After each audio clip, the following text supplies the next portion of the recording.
तू सखी, तू प्रिया, तू रूपा, तू मोहिनी.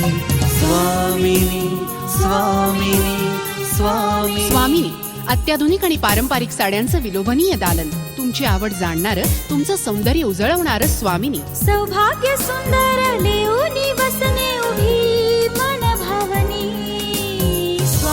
स्वामिनी विझिलँड building, Kumthekar road, Pune. साड्यांची महाराणी स्वामिनी.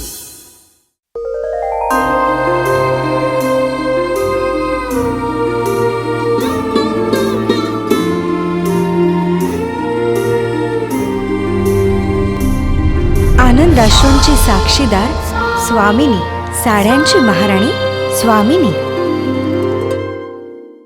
मानवी जीवनात, समाजात स्वास्थ्य व आनंद नांदावा, नवीन पिढीला हा सांस्कृतिक वारसा समजावा म्हणून ही मालिका सादर करीत आहोत. याद्वारे कुठल्याही अंधश्रद्धेचे अथवा अनिष्ट प्रथेचे आम्ही समर्थन करत नसून कुणाच्याही भावना दुखावण्याचा आमचा हेतू नाही. स्वामिनी, साड्यांची महाराणी. मानसी, हात पुढे कर. हे घे. काय आहे? चुरम्याचा लाडू? हो, अगं 16 सोमवारचा प्रसाद आहे ना. अगं जयश्री काकूकडे आज 16 सोमवारचं व्रत होतं ना, तिथं आम्ही पूजेला गेलो होतो, त्याचाच प्रसाद. बर का म्हणे, या 16 सोमवाराच्या व्रताची कथा सुद्धा खूप मोठी आहे. पण मी तुला अगदी थोडक्यात कथा सांगते. हो चालेल. बर का, एका राज्यात खूप पूर्वी एक राजा 16 सोमवारचं व्रत नेमानं आचरत होता. एकदा काय झालं, त्यानं आपल्या प्रधानाला तातडीनं बोलावून घेतलं. प्रधानजी, आम्ही या राज्याचे राजे. होय महाराज. पण आम्ही राजे झालो ते स्वकर्तृत्वानं नाही किंवा वंश परंपरेनंही नाही.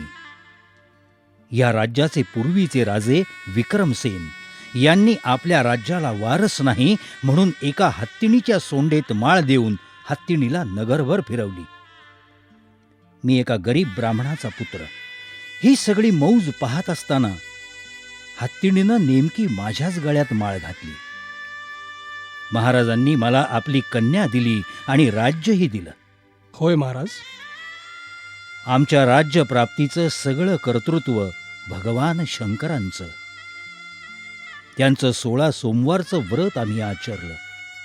त्यांच्या कृपाप्रसादानं आम्हाला राज्यप्राप्ती झाली.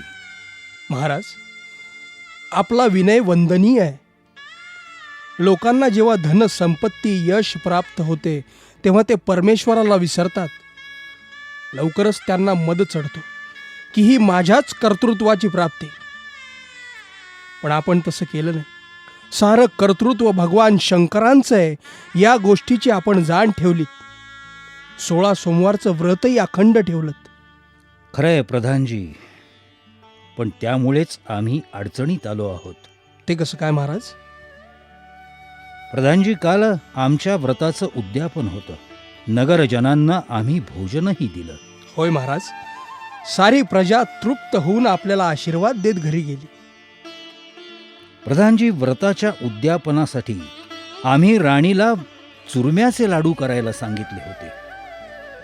पण या पंचपक्वान्नांमध्ये चुरम्याचे लाडू ठेवणं तिला लाजिरवाणं वाटलं. म्हणून तिनं 101 सुवर्ण मुद्रा तबकात घालून दिल्या.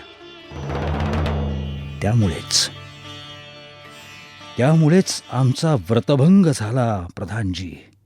रात्री स्वप्नात आकाशवाणीनं आम्हाला आज्ञा केली.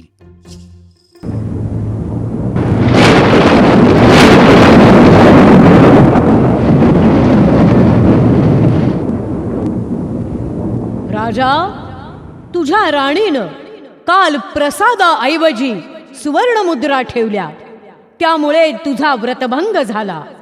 तद्वत तू तुझ्या राणीला राज्याबाहेर हकलून दे. राज्याबाहेर हकलून दे.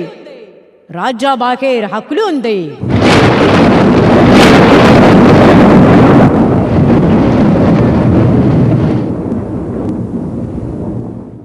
आजच स्वामिनी सारीज पुणे या यूट्यूब, फेसबुक आणि इंस्टाग्राम या सोशल मीडिया प्लॅटफॉर्मला भेट द्या, सबस्क्राईब करा आणि स्वामिनीशी कनेक्ट व्हा.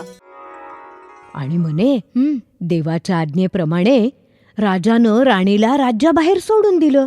ऐग बिचारी. अगो, पण तिचं दुर्दैव इथं संपलं नाही. मग परमेश्वराच्या शापामुळे तिची नजर खराब झाली. म्हणजे असं की ज्याच्यावर तिची नजर पडेल ते नासून खराब होऊन जायला लागलं. अरे बापरे. एका म्हातारीनं आणि तेल्यानं तिला आसरा दिला. हा पण त्यांचं तिच्यामुळे नुकसान झालं. हा मग त्यांनीही तिला हाकलून दिलं.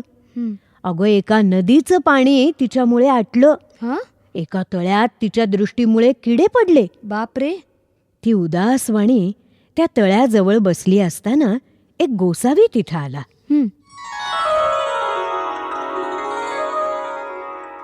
प्रणाम महाराज. मुली, तू माझ्यापासून दृष्टी का चोरतेस? पाहत का नाहीस? महाराज, माझी दृष्टी भयानक झाली. मी ज्या ज्या वस्तूकडे पाहीन त्या नष्ट होतात. मुली, आम्हा संन्याशांना तुझ्या दृष्टीचा उपसर्ग व्हायचा नाही बरं. बघ माझ्याकडे. महाराज, पण हे कशामुळे झालं आणि ते दूर करण्याचा उपाय काय? आम्ही दिव्य दृष्टीनं सारं काही जाणतो. मुली, तुझ्या हातून एक पाप घडलं. त्याचा परिणाम म्हणून तुला ही शिक्षा भोगावी लागतीये. कोणतं पाप महाराज? तुझा पती 16 सोमवारचं व्रत करतो ना, त्याच्या उद्यापनात तू चुरम्याचे लाडू हेतू पुरस्सर दिले नाहीस, म्हणून तुला हा शाप भोगावा लागतोय. पण मी तर पंचपक्वान्नांचा नैवेद्य केला होता. चुरम्याची सर पंचपक्वान्नाला नाही. पण असं का? चुरम्याचे लाडू हा पूर्ण आहार आहे. गव्हाची पोळी, गूळ आणि गाईचं तूप यात निसर्गातली सर्व सत्व सामावलेली आहेत. ती पंचपक्वान्नांमध्ये नाहीत. म्हणून चुरम्याचे लाडू पंचपक्वान्नांपेक्षा श्रेष्ठ आहेत. पण मग आता मी काय करावं? तू 16 सोमवारचं व्रत कर. त्यामुळेच तुझं पाप नाहीसं होईल. महाराज, हे व्रत आधी कुणी केलं? एका गुरवाला पार्वतीनं शाप दिला होता की तुला कोड फुटेल. तेव्हा नागकन्या, देवकन्यांनी त्याला हे व्रत सांगितलं. त्यामुळे त्याचं कोड गेलं. आश्चर्यचकित होऊन पार्वतीनं हे व्रत त्याच्याकडून समजावून घेऊन केलं. मग तेव्हा तिचा निघून गेलेला मुलगा कार्तिकेय परत आला. या व्रताच्या प्रभावानं कार्तिकेयाला त्याचा मित्र मिळाला. कार्तिकेयानं हे व्रत तुझ्या पतीला सांगितलं. त्यामुळे त्याला राज्य मिळालं. म्हणून तू हे पुण्यकारक व्रत कर. ठीक आहे महाराज, मी लगेचच 16 सोमवारचं व्रत करीन. शुभम भवतु. आजच स्वामिनी सारीज पुणे या यूट्यूब, फेसबुक आणि इंस्टाग्राम या सोशल मीडिया प्लॅटफॉर्मला भेट द्या. सबस्क्राईब करा आणि स्वामिनीशी कनेक्ट व्हा. श्रोते हो, आपण ऐकत होता साड्यांची महाराणी स्वामिनी द्वारा प्रायोजित व्रतकथामाला स्वामिनी. संकल्पना नावेद आणि जावेद शेख. निवेदन सुनेत्रा मंकणी, रवींद्र मंकणी. लेखन प्रताप देशमुख. सहभाग रवींद्र बापट, वृषाली पटवर्धन, सायली बापट, मानसी लोणकर, हितेंद्र नाईक, गौतम बापट. निर्मिती व्यवस्था शेखर काळे. ध्वनी व्हायब्रेनिया स्टुडिओ. ध्वनिमुद्रण सुनील पानसरे. निर्मिती रोहन्स आय पुणे.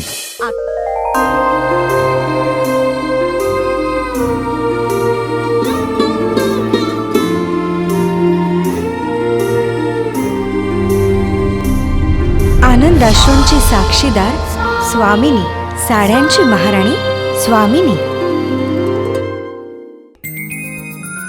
तू सखी, तू प्रिया, तू रूपा, तू मोहिनी.